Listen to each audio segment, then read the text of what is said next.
আজ ধর্মনগরের জননেতা তথা ত্রিপুরা বিধানসভার মাননীয় অধ্যক্ষ স্বর্গীয় বিশ্ববন্ধু সেন মহোদয়ের স্মরণসভা ধর্মনগর মণ্ডল তথা ভারতীয় জনতা পার্টি ধর্মনগর মণ্ডল কমিটির পক্ষ থেকে এই স্মরণসভার আয়োজন করা হয়েছিল।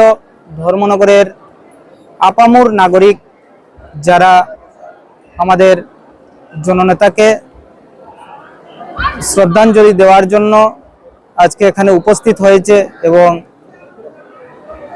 আমাদের জননেতার উপর বিভিন্ন বক্তারা ওনার যে নিদর্শন রেখে গেছেন এই ধর্মনগরের জন্য, ধর্মনগরের উন্নয়নের জন্য, সেই বিষয়ে আলোচনা করলেন।